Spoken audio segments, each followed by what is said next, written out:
Did Taylor Swift just throw shade at Kim Kardashian? The feud that started in 2016 has reignited in 2024, and this time it's personal. From cryptic song titles to surprise performances, Swift is making it clear. The bad blood isn't over. But is it all just coincidence? Or is there a deeper message? In this video, we're breaking down the latest twists in this ongoing drama. Before we dive in, make sure to like, subscribe, and tap the notification bell so you never miss our latest updates. Let's get into it. The song that started it all, Thank You, Me. When Taylor Swift released The Tortured Poets Department, the anthology in April 2024, one track immediately caught everyone's attention. Thank You, Me became the center of speculation, with fans convinced it's directed at Kim Kardashian.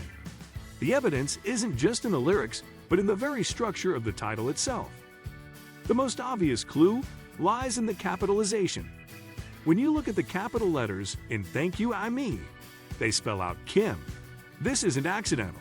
Swift is known for her strategic use of capitalization and hidden messages throughout her career. The song's character thanks Amy, while criticizing her lack of development and implies that Amy is a fake name. Swift essentially admits in the bridge that only she and one other person will know the song is really about. The timing of this release is particularly significant. It comes years after the infamous phone call controversy between Swift, Kardashian, and Kanye West, suggesting that Swift hasn't forgotten or forgiven the public embarrassment she faced. The song represents a calculated response disguised as gratitude, turning what could have been a bitter attack into a backhanded thank you. The plot twist, from Kim to Ye. Just when fans thought they had figured out Swift's strategy, she pulled another surprise move. In August 2024, Swift updated the song title, changing the capitalized letters from spelling Kim to spelling Ye, seemingly shifting her focus from Kim Kardashian to Kanye West. This change wasn't announced or explained, making it even more intriguing. The shift from targeting Kim to targeting Ye, Kanye West's legal name, represents a strategic pivot in Swift's narrative. Rather than continuing to focus on Kardashian, who was essentially caught in the middle of the original conflict, Swift redirected her attention to the primary source of the controversy. This move demonstrates Swift's ability to control the narrative and keep the public guessing about her true intentions. The change also shows Swift's evolution as an artist and public figure. By shifting focus from Kim to Ye, she's addressing the root of the problem rather than attacking someone who is defending their partner. It's a more mature approach that still maintains the artistic integrity of calling out those who wronged her. The Cassandra connection. Thank You, Me wasn't the only song that got fans talking. Another track, called Cassandra, from the same album, also sparked speculation about being directed at Kim Kardashian. While this song is less obvious in its references, the themes of truth-telling and being dismissed align with Swift's experience during the phone call controversy. The mythological reference to Cassandra, a prophet who was cursed to never be believed, perfectly captures Swift's position during the height of the feud. When the edited phone call was released, Swift was portrayed as lying about not consenting to Kanye's famous lyrics.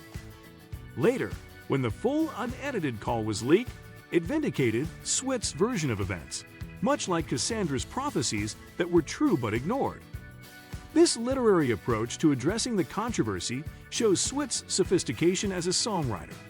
Rather than direct confrontation, she uses metaphor and mythology to tell her side of the story, creating art that transcends the original conflict while still addressing her feelings about the situation. Kim's response and public reaction. Kim Kardashian has notably refrained from making any direct comments about Taylor Swift's recent songs, even though some of them are widely believed to reference their past feud. While she has remained silent publicly, sources close to her have offered glimpses into how she might be feeling. This calculated silence is telling. It suggests a shift in how Kardashian is choosing to navigate the renewed spotlight on one of pop culture's most infamous celebrity conflicts. Her lack of public response can be interpreted in several ways. On one hand, it could reflect personal growth, signaling that she no longer feels the need to engage in public disputes or defend herself in the court of public opinion. On the other hand, it may be a strategic move, aimed at avoiding further attention to Taylor's lyrics or fan speculation.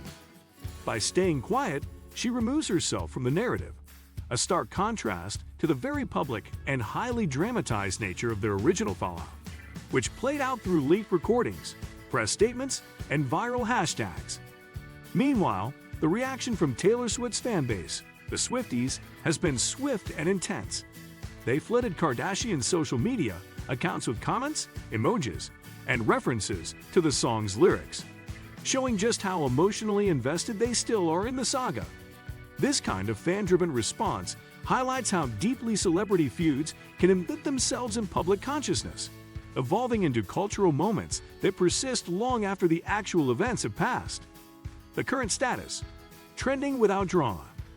Interestingly, although Taylor Swift and Kim Kardashian haven't publicly revisited their infamous feud, the internet has kept the flames of the controversy alive. Platforms like TikTok and YouTube are flooded with throwback clips, fan theories, and commentary dissecting every detail of their past conflict, from the leaked phone call to Taylor's later references in her music. This renewed interest, sparked not by the celebrities themselves but by the digital community, illustrates a broader trend. In the social media age, old drama never truly dies. It just gets recycled, repackaged, and reanalyzed by new generations of fans. What's most telling is how this ongoing fascination highlights our culture's deep-rooted obsession with celebrity conflict. Social media thrives on tension and narrative arcs, and feuds like Taylor versus Kim are treated almost like long-running storylines. Even when both parties have seemingly moved on, the public and the internet has a hard time letting go. It becomes less about the people involved and more about the mythos of the drama itself. Yet, despite all the chatter, both Taylor Swift and Kim Kardashian have reached extraordinary heights since their fallout. Both women have expanded their influence far beyond entertainment, making their mark in business, fashion, and cultural commentary. Their inclusion on the Forbes Billionaires list signals just how resilient and strategic they are. In a way, the controversy may have even helped fuel their respective empires by keeping them at the center of cultural conversations. But now that they've achieved such immense success, it's no surprise that neither appears eager to revisit old wounds publicly. For them, the best response to the noise may simply be silence and continued success. So what's really going on between Taylor Swift and Kim Kardashian? While Kardashian claims she's over the feud, Swift's recent music and public statements suggest otherwise. Is this just a case of old wounds reopening, or is there more beneath the surface? Let us know your thoughts in the comments below. If you enjoyed this breakdown, give us a thumbs up, share it with your friends, and don't forget to subscribe for more in-depth analyses.